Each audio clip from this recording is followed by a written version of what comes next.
Hello বন্ধুরা, আসসালামু আলাইকুম। আমাদের সবাইকে আমাদের এই চ্যানেল থেকে স্বাগত।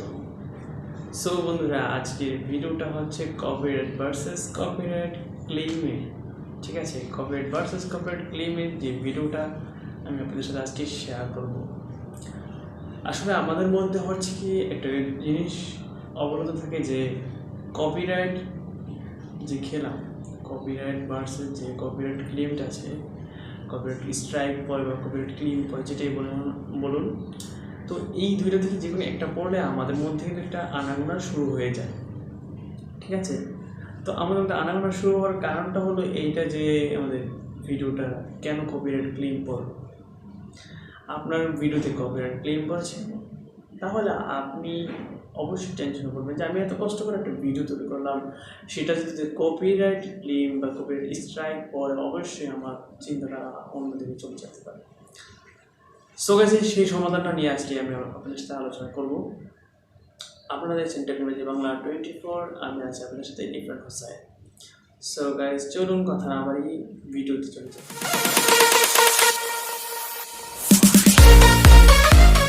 ভিডিওতে ব্যাক আসার পর এখন আপনাদের সাথে এই copyright claim versus copyright strike দুটোটাকে আমি আলাদা ভাগ করব। কপিরাইট স্ট্রাইককে আমি আলাদা করব, কপিরাইট ক্লেইমটাকে আমি আলাদা করব।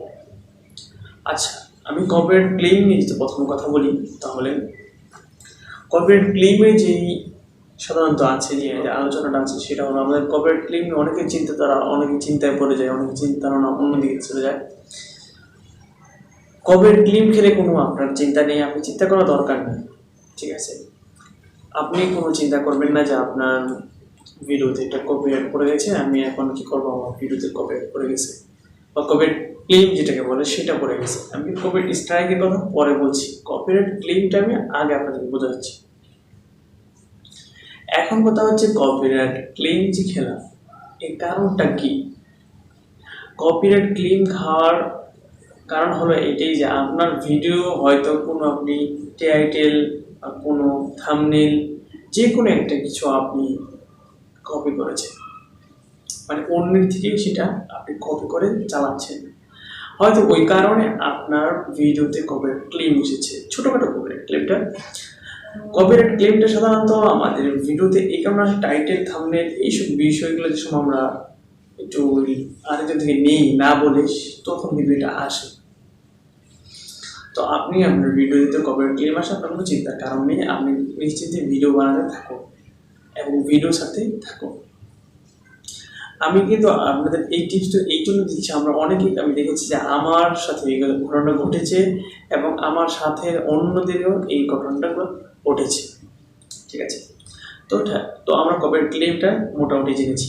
এইবার আমরা কপিরাইট ক্লেইমের মূল উদ্দেশ্যটা যেটা আছে সেটা জানবো।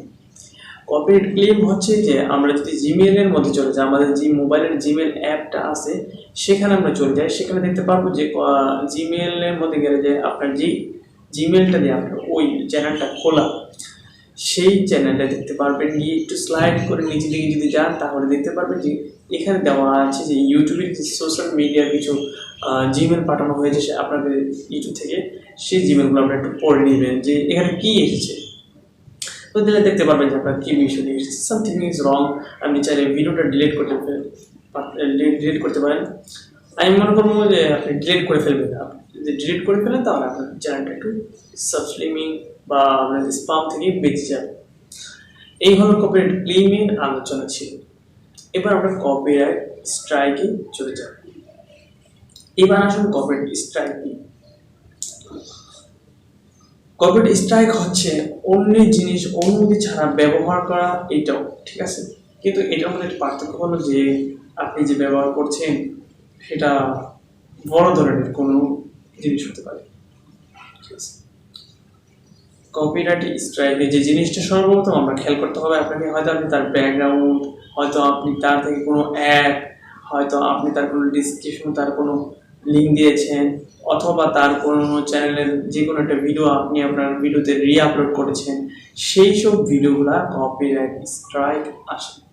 এখন কথা হচ্ছে কপিরাইট স্ট্রাইক আসলে কি কোনো সমস্যা আছে?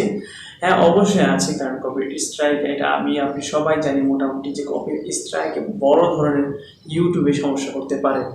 আপনার চ্যানেলকে হয়তো স্প্যামিং এর দিকে বা ডাউনের দিকে নিয়ে যেতে পারে, বা আপনার চ্যানেলকে নিচে নেমে যেতে পারে।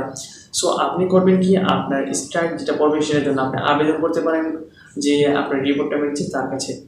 তো আমি আপনাকে বলবো যে আপনি যে স্ট্রাইকে যে যা করেছে সেটাকে যে রিপোর্টটা করেছে তার কাছে আপনি ক্ষমা প্রার্থনা বা এরকম যে কথাটা বলেন আপনি ওইরকম একটা জিনিস আপনি লিখে তাকে পাঠাবেন। আর হ্যাঁ, এটা অবশ্যই ইংলিশ থাকতে হবে, ঠিক আছে?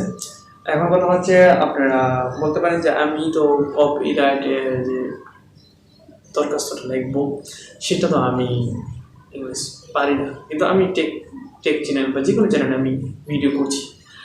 তো আমি আপনাদেরকে সাজেশন করবো আপনারা গুগল ট্রান্সলেটে গিয়ে আপনার যে বাংলা লেখাটা আগে লিখবেন, তাহলে নিচে দেখবেন ট্রান্সলেট হয়ে ইংলিশ চলে আসবে। প্রত্যেকটা লেখা আপনি কীভাবে লিখবেন সেইগুলো আপনি আপনার এই ট্রান্সলেটের মাধ্যমে দেখবেন, তাহলে দেখবেন বাংলাটাও এসে পড়ছে। তো এখান থেকে এই ইংলিশ ট্রান্সলেটটা সেটা আপনি কপি করে তো আপনি তাকে দরখাস্ত করতে পারেন। তা আশা করি আপনি আপনার সমাধান পেয়ে যাবেন। তো গাইস, এই ছিল আজকে এই কপিরাইট স্ট্রাইক বা কপিরাইট ক্লেম নিয়ে ভিডিও। কপিরাইট ক্লেম আর কপিরাইট স্ট্রাইকে যদি ভিডিওটা আপনার ভালো লেগে থাকে অবশ্যই আমাদের চ্যানেলটাকে সাবস্ক্রাইব করতে ভুলবেন না, পাশে থাকা বেল আইকনটাও বাজিয়ে দিবেন। আর হ্যাঁ, আমাদের এই এরকম ভিডিও প্রত্যেক দিন আসবে।